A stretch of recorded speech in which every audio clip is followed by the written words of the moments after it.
Hello, and welcome back to another episode of Analyzing Evil. Today we will discuss the antagonist of the series, Layan Murad from Rawabi School for Girls. Today we will take a close look at Layan Murad, one of the most manipulative and dangerous characters in the world of Arab teen drama. Her character in Rawabi School for Girls presents a unique study of how power, privilege, and rebellion can shape a toxic personality.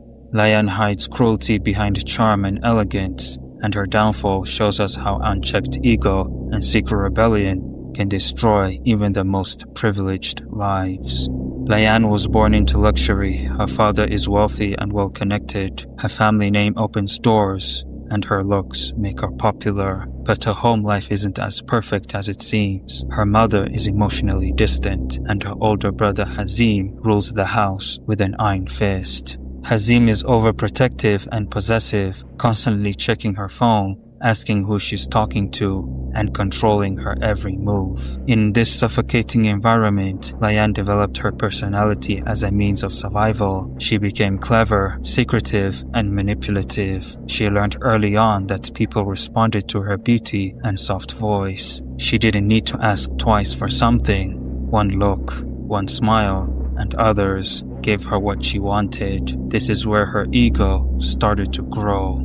She wasn't just a girl under pressure, she became a girl who used pressure to control others. Layan Murad ruled Rawabi School for Girls like a queen, overseeing a silent, fearful kingdom. Her influence went beyond just popularity. She was an untouchable force. Her every word carried weight. Her every action was watched and imitated. She had built a reputation on charm and fear, carefully balancing between being admired and being feared. But what truly fueled Layan's behavior was not just the praise of her peers, it was entitlement. Deep down, she believed she was above the rules, above judgment and consequences. This mindset was not born overnight. It was rooted in years of living under the umbrella of privilege. Her father's wealth and influence meant that she was always protected. At home, her overbearing brother Hazem tried to control her life, but at school she was free, and she exploited that freedom with ruthless precision. Psychologically, Layan exhibits signs of narcissistic behavior. She craved attention and admiration, but lacked empathy for those she hurt. Anyone who opposed her was seen not as a peer with feelings, but as an obstacle. Her bullying wasn't always physical, it was calculated, social, and often psychological. She knew exactly how to destroy a person's confidence with just a few words.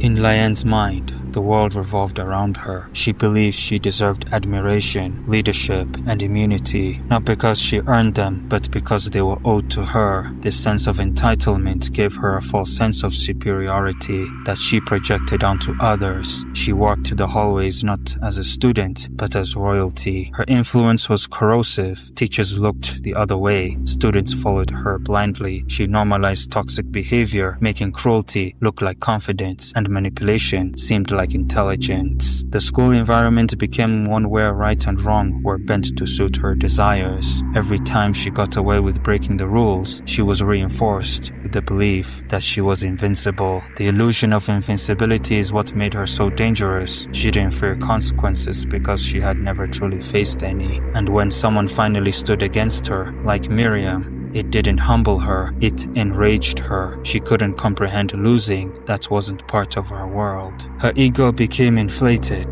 Layan saw herself as above everyone else. Rules didn't apply to her. Morals were for the weak, and anyone who crossed her paid the price. Mariam, once a victim of Layan's cruelty, began her campaign of retaliation. Her first target was Ruqayya. Posing as someone else using a fake social media profile, Mariam started gaining Ruqayya's trust. Eventually, she persuaded Ruqayya to remove her hijab in a private conversation. That image was leaked online. The consequences were brutal. The public The public backlash branded Ruqayya as immodest. Her mother pulled her out of the festival, and shortly after, she was expelled from Al-Rawabi, never to return. It shattered her future. Dina, one of Mariam's close friends, started to question the morality of their mission, but Mariam showed no regret. She had crossed a line, and it wouldn't be the last time. During school sports, Layan was disqualified by Miss Frida for misconduct. Mariam was chosen instead, further enraging Layan, who felt entitled to every honor. In retaliation, Layan snuck into the shower room, found Mariam's diary, and exposed it to the entire school. Humiliated and isolated, Mariam shut down. She considered transferring to another school. No, however, stood firm. "We can't let the bullies win," she said. So they planned their next strike. During the school trip, a pivotal moment arrived. Mariam, using the same fake account, leaked a photo of Layan and her boyfriend taken during the festival. Layan became nervous, aware that danger was near. Before leaving, Hazem warned her not to ever engage in a relationship before marriage. When he dropped her off, Layan saw a gun in his car. Her fears were brushed off by her brother. At the resort, Miss Abir accompanied the girls. Nauf was assigned a room with Layan. At first, Layan was cold, but during a pool incident where an old man tried to grope Nauf, Layan stepped in and protected her. That moment changed their dynamic. Later that night, Layan invited Nauf to a club. Nauf, feeling guilty, went with her, going against Miriam's sabotage plan. Dina discovered they were gone and tried to warn Mariam, but it was too late. Miss Abir began searching for the girls. Mariam remained indifferent. When Dina asked if Nauf could get expelled, Mariam said it was justified. In the club's bathroom, Nauf was alerted that Miss Abir was looking for them. Rania took the fall to let them escape. The next school day, Mariam overheard Layan and Rania discussing plans to meet her boyfriend again. Miss Abir, noticing Layan's absence, confronted the principal about her repeated disappearances, but the principal dismissed her once more. Fed up, Miss Abir stormed into the principal's office and called Layan's father directly, revealing that Layan had skipped school multiple times. That fallout was immediate. Hazem, now aware of Layan's secret relationship, lost control, despite Rania, Dina, and Nauf begging Mariam not to escalate things further. Mariam sent Hazem the exact location where Layan was meeting her boyfriend. Hazem found them. Fueled by rage and betrayal, he drove furiously to the scheduled house where Layan and her boyfriend were together. Without hesitation, he stormed up to the door and kicked it open, the wooden frame splintering under the force inside. The couple froze. Layan's eyes widened in horror as she saw her brother standing in the doorway, gun in hand.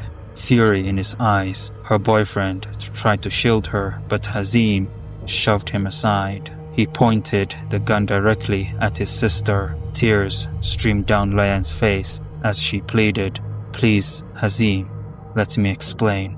Her voice trembled, but Hazem was beyond reason. The silence stretched.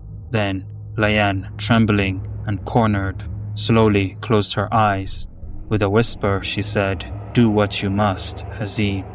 Consumed by horror, rage, and twisted love, pulled the trigger. Moments later, he turned the gun on her boyfriend and fired again. The room fell into an unnatural stillness. 2 lives ended in an instant. The tragic end of Layan Murad had come not by her enemies, but by her own family. Back at school, shock and fear rippled through the students. Layan was dead. The principal was fired by Layan's furious father, and Mariam, she smirked. For the first time, she felt powerful. Throughout this chaos, Miss Abir had been a silent but steady observer, conservative, strict, and morally uncompromising. She often clashed with the relaxed administration. She saw through Layan's facade and feared what unchecked privilege would lead to. In the end, her warning was correct, but it was too late. Layan Murad's story is one of rebellion gone wrong. Her desire to live freely clashed with a culture of control, secrecy, honor. Her manipulations made her enemies, but her end was not a punishment from them. It was a punishment from her blood. And then there's Mariam. Once a sweet, quiet student, Mariam transformed into something darker. Her actions destroyed lives. Even her friends, Nauf and Dina, grew scared of her. They questioned her choices, but she didn't care. Mariam's transformation is one of the most chilling arcs in the series. What began as an understandable response to trauma evolved into cold, calculated pursuit of revenge. In her quest to make Layan pay, Mariam did not hesitate to use anyone as a tool, including her allies. She exploited Ruqayya by baiting her through a fake identity, knowing how much her hijab and modesty meant to her.